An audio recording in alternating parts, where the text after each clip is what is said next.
Good evening, ladies and gentlemen. I welcome you to this special press briefing by Foreign Secretary Shri Vikram Misri on the ongoing visit of the Prime Minister of India to Tianjin for the 25th SCO Summit. We are also joined by our Ambassador to China, Shri Pradeep Rawat, our Joint Secretary in the Ministry of External Affairs, who looks after East Asia Division, Shri Gaurang Lal Das, and our Joint Secretary who's in charge of SCO in the Ministry, Shri Mayank Singh. With that, I invite Foreign Secretary to make his opening remarks on the developments so far. So the floor is yours. Thank you, Randeep. Good evening, all. Thank you for joining us this evening. As you're all aware, Prime Minister is on a visit to Tianjin for the SCO Summit taking place here. He arrived in Tianjin yesterday evening to a warm reception by the host government and subsequently a very vibrant cultural reception by the Indian community in Tianjin. Prime Minister's first engagement this morning was a bilateral meeting with President Xi Jinping of the People's Republic of China. We've released a statement on that meeting. You would be aware of the details. Let me just fill you in on a couple of aspects of the meeting. As you're aware, this is the second meeting between the two leaders in the space of less than a year. There was their last meeting was in Kazan in October last year, where they had laid down certain strategic guidelines for the development of bilateral relations and set out certain goals to be achieved by the two sides. In their meeting this morning, both the leaders were happy to note the progress that had been registered, the actions that had been taken since the meeting in Kazan, and the momentum that had been maintained in bilateral relations since that meeting, especially in the domain of people-to-people relations. This morning, the leaders shared with each other their perspectives for longer-term growth and development of the two countries. They spoke about their respective understanding of principles for bilateral relations, which it is expected will help guide the future work of the two sides as we work on other aspects of the relationship. For instance, they both agreed that the two countries were primarily focused on their domestic development goals, and in this they were partners rather than rivals. It was also an element of consensus between them that a stable and amicable relationship between India and China can be to the benefit of the 2.8 billion people who live in the two countries. The common interests of the two countries outweigh their differences, and the two leaders also shared a consensus on the fact that differences should not be allowed to be turned into disputes. It was also understood that it is critical that India and China grow and cooperate if there is to be an Asian century and a functioning multipolar world order with a multipolar Asia at its heart. President Xi made 4 suggestions to further upgrade bilateral relations, namely to strengthen strategic communication and deepen mutual trust, to expand exchanges and cooperation to achieve mutual benefit and win-win results, to accommodate each other's concerns, and finally to strengthen multilateral cooperation to safeguard common interests. And all of these were responded to positively by Prime Minister Modi. The boundary issue also figured in the discussions. Both leaders took note of the successful disengagement last year and the maintenance of peace and tranquility in the border regions since then. In voicing certain principles related to this issue, the Prime Minister underlined the need for peace and tranquility on the border areas for continued and smooth development of bilateral relations. And there was understanding on the need to maintain peace on the borders using the existing mechanisms and avoid disturbances to the overall relationship going forward. At this point, I want to highlight or draw your attention to the outcomes of the 24th round of talks between the special representatives of India and China on the boundary question, which was held in New Delhi less than 2 weeks ago. In their meeting today, both the leaders positively appraised these outcomes and decisions from that round of talks. They encouraged the efforts of the SRs and agreed to accelerate the implementation of the outcomes and the understandings that had been reached between the SRs. They also expressed a commitment to a fair, reasonable and mutually acceptable resolution of the boundary question, proceeding from the political perspective of their overall bilateral relations and in the long-term interests of the two peoples. Amongst other issues, the two leaders also exchanged views on ways to increase and balance bilateral trade, strengthen people-to-people ties, cooperate on trans-border rivers, and jointly fight terrorism. There was a desire to make additional progress on all of these issues on the basis of mutual respect, mutual interests, and mutual sensitivity. In particular, on economic and trade relations, there was recognition of the role that the Indian and the Chinese economies can play in stabilizing world trade. Both leaders underlined the need once again to proceed from a political and strategic direction to reduce their bilateral trade deficit, facilitate bilateral trade and investment ties in both directions, and increase policy transparency and predictability. There was also a discussion on regional and global issues and challenges, including with regard to multilateral platforms. Prime Minister expressed support for China's ongoing presidency of the SCO and the summit in Tianjin. He also invited President Xi to the BRICS Summit that India will be hosting in 2026. President Xi thanked Prime Minister for the invitation and offered China's full support to India's BRICS presidency. In addition, following this meeting, Prime Minister had a separate meeting with His Excellency Mr. Tsai Chi, who's a member of the Standing Committee of the Politburo of the Communist Party of China. As you are probably aware, Mr. Tsai also holds several important positions in the party. There was originally a proposal from the Chinese side for Mr. Tsai to host a banquet for the Prime Minister on behalf of President Xi Jinping. This was meant as a special gesture to show the importance attached by China to the visit of the Prime Minister, which was taking place after a hiatus of nearly 7 years. However, as there was a scheduling conflict, it was decided to have a brief meeting between Prime Minister and Mr. Tsai.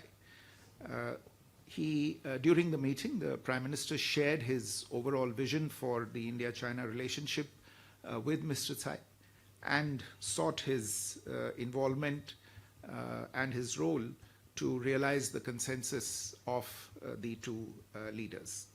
Mr. Tsai, for his part, reiterated the Chinese side's desire to expand bilateral exchanges in various fields to address our respective concerns in economic areas and to further improve relations in line with the consensus that had been reached between the Prime Minister and the President in their meeting earlier in the morning. Slightly earlier this evening, the Prime Minister also had a bilateral meeting with Senior General Min Aung Hlaing, Chairman of the State Security and Peace Commission of Myanmar.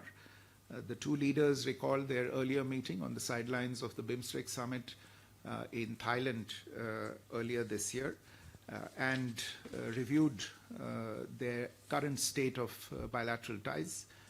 Prime Minister noted that India attaches great importance to its relations with Myanmar under its Neighborhood First and Act East policies.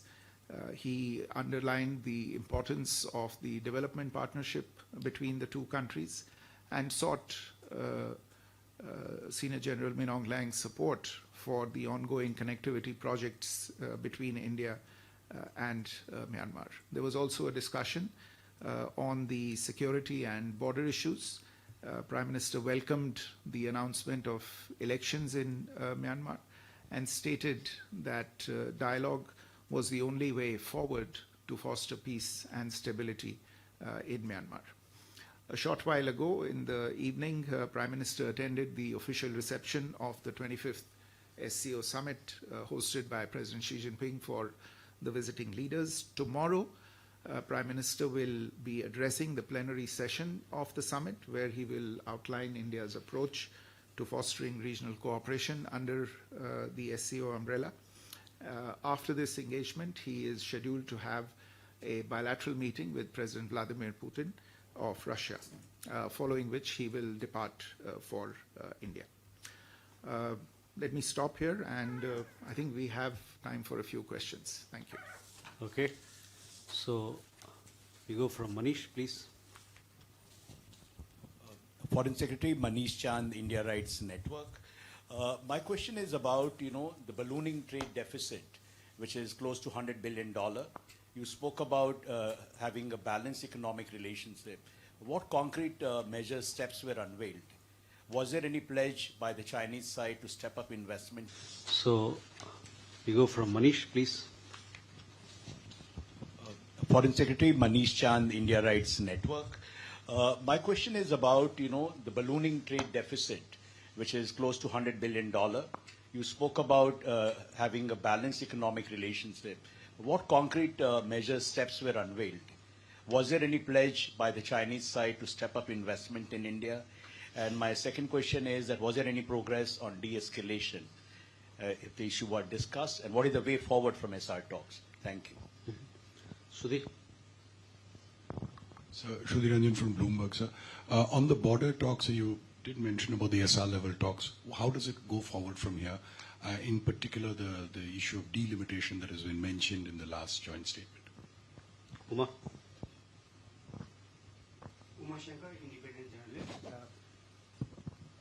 Uma Shankar Singh, independent journalist.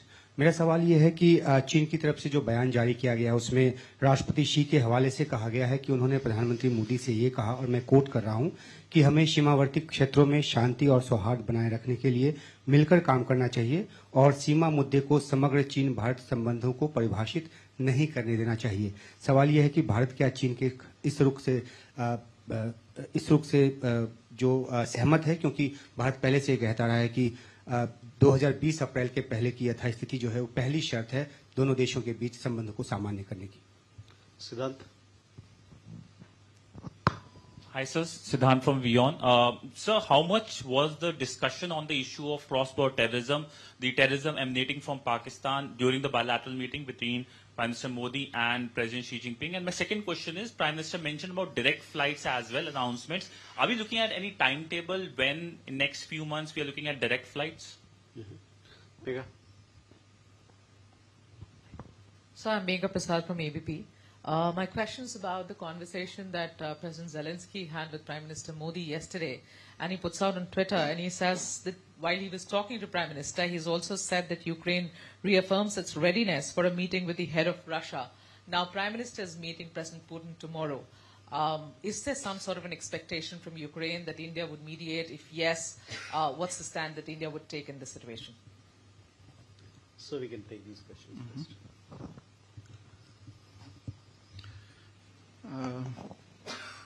So Manish, to your question on the deficit, yes, it is a fact that there is a large and ongoing trade deficit between India and China. And this has been a matter of discussion over several years. In the current context as well, in fact, this is a discussion that started even when Foreign Minister Wang Yi was in Delhi and meeting with External Affairs Minister Dr. Jaishankar. The issue was raised there as well by us. I would go back to the point that I mentioned in my briefing, which was essentially what the Prime Minister shared with President Xi Jinping today, that it is important also to look at the issue of trade and trade deficit from the broad strategic direction and engagement between the two countries. Growing trade between the two countries and narrowing of the deficit will contribute to a change in perception in the relationship as well. But this is a discussion that is going on at many levels. It's between governments, between businesses, between entities that are involved in the trade. And we will have to see how it evolves going forward. On your question related to de-escalation, I would refer you to the detailed outcome document that was put out after the talks between the SRs. This is a discussion that will go forward in the designated mechanisms between the two sides dealing with these issues. Shruti, this more or less the same goes for your question on how the border talks go forward. You would have again seen the statement that we put out after the SR's talks. You're aware that dedicated mechanisms have been created for taking these talks forward.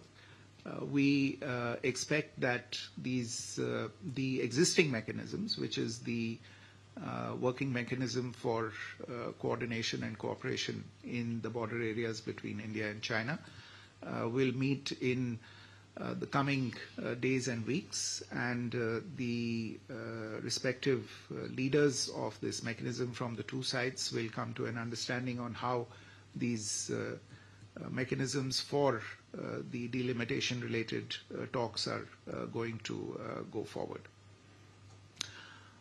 Uma, आपका जो प्रश्न था कि जो राष्ट्रपति she ने कहा है बाउंड्री इश्यूज और द्विपक्षीय संबंधों के बारे में, देखिए मैं सिर्फ इतना कहूंगा कि हम शुरू से मानते आए हैं और अलग अलग स्तर पे हम ये साफ कहते आ रहे हैं कि बाउंड्री पे जो स्थिति होगी वो स्थिति हम उसका जो एक तरह से असर है वो द्विपक्षीय रिश्तों में किसी न किसी तरह देखेंगे, और इसी वजह से सबसे जो एक तरह से इंश्योरेंस पॉलिसी है द्विपक्षीय संबंधों के लिए, वो बाउंड्री पे पीस और ट्रैंक्विलिटी मेंटेन करना है. तो ये बात आज बड़े स्पष्ट तरीके से प्रधानमंत्री जी ने भी राष्ट्रपति शी के सामने रखी और हम इसे मान के चलते हैं. Siddhant, on your questions, see, cross-border terrorism was mentioned by the Prime Minister as a priority, and I would add that he did underline the fact that this is something that impacts both India and China, and that it's important, therefore, that we extend understanding and extend support to each other as both of us combat cross-border terrorism. And I would, in fact, like to say that we have received the understanding and cooperation of China as we have dealt with the issue of cross-border terrorism in the context of the ongoing SCO Summit. To your question on direct flights, this is something on which the two sides have been engaged quite intensely in recent weeks and months, following the direction and the understanding between the two sides at a higher level earlier this year that this is one of the areas in which we should move forward. Since then, a number of rounds of technical level talks have been held. If I'm not mistaken, there was a civil aviation delegation from India in Beijing earlier this week for further discussions. My understanding is that at a broad level an agreement or a consensus has been reached on restarting direct flights, and this is something that you heard the Prime Minister refer to in his comments this morning. What remains, I think, are certain operational issues, and the two sides are in contact with each other. There are issues related to the air services agreement, issues related to scheduling, calendar, etc. My understanding is that these will be addressed in the coming few weeks, and we should see a resumption of direct flights soon after that. Megha, your question on the Prime Minister's conversation with President Zelensky of Ukraine, and I think we have put out an account of the conversation between the Prime Minister and President Zelensky.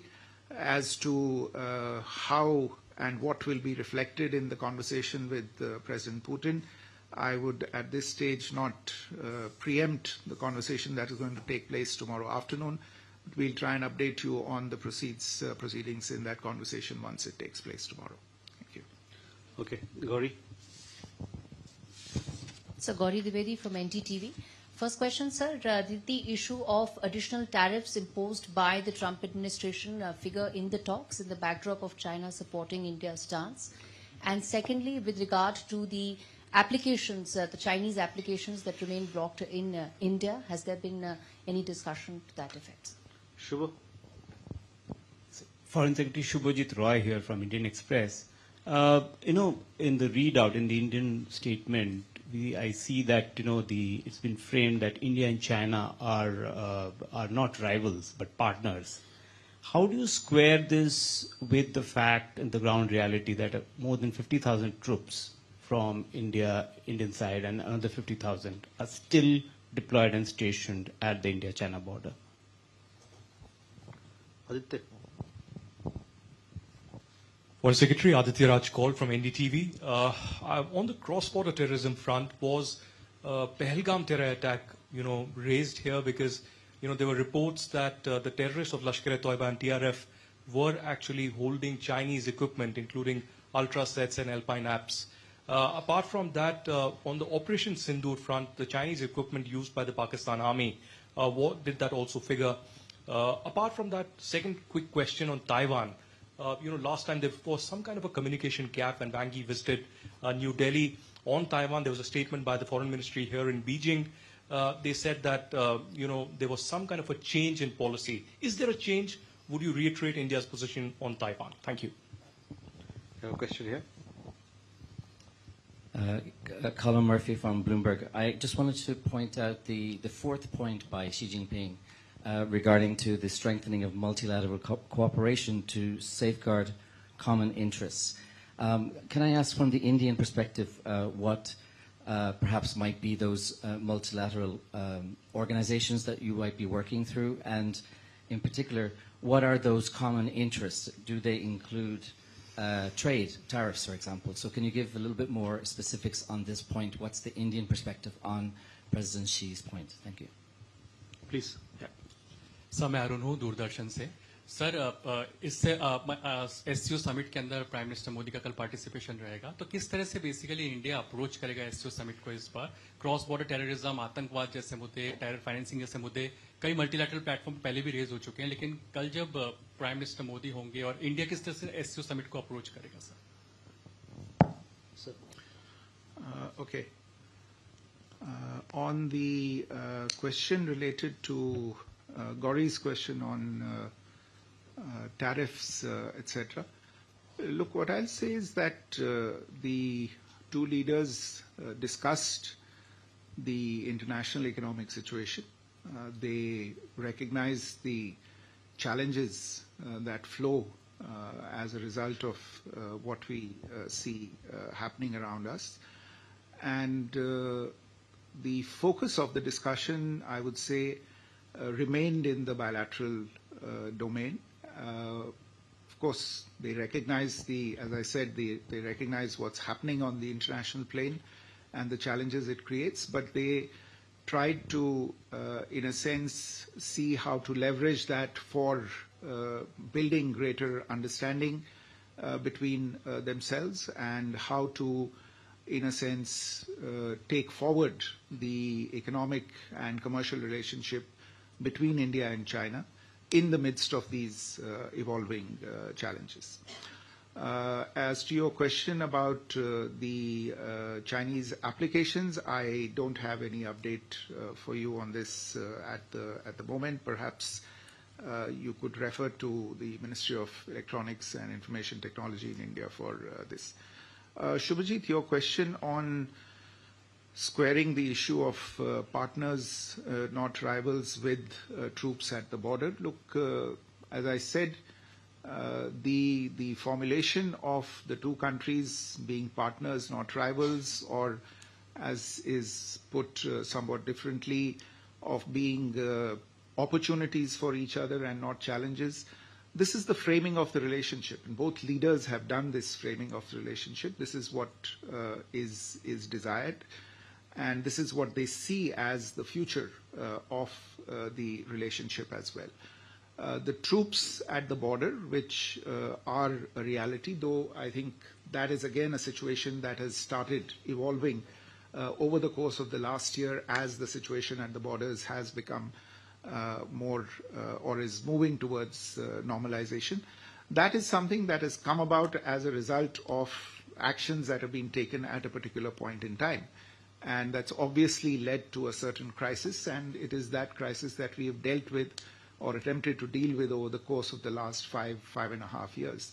That doesn't change the fact that the two leaders, and not just these two leaders, but previous leaders as well, what they have framed for the medium to long-term future of the relationship, which is that we should try, being the two large neighbors that we are to each other, being two of the largest economies in the world, being the only 2 billion plus population countries in the world, that the future that we should aspire to, the future that we should aim at, the one that we should work towards, is one of partnership and not one of rivalry.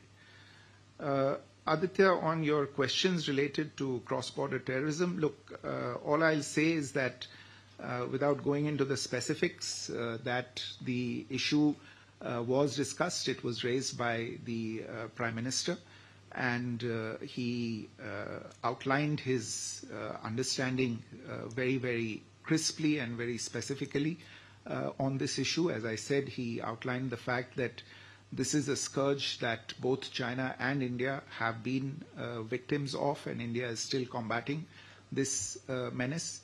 And he asked for China's support on this particular issue. And as I said, the Chinese have extended their support in various ways on addressing this issue. As to your question on Taiwan, the answer is quite simple. There is no change in India's position on Taiwan.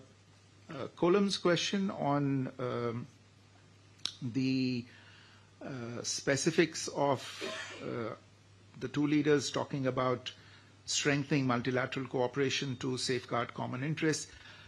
Well, essentially, it's to, if you look at what's happening in the space of global trade, for instance, or multilateral finance, for instance, the understanding really is to do with addressing the deficit in global governance in these institutions that look after world trade or the multilateral financial architecture.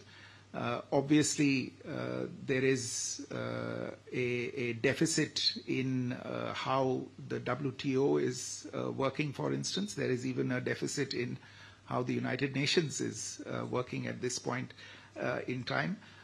These are obviously common interests for two countries such as India and China that are large actors on the international commercial, economic and financial stage, and therefore it is obvious for them to have a certain amount of understanding in strengthening these institutions that were originally tasked with looking at these issues.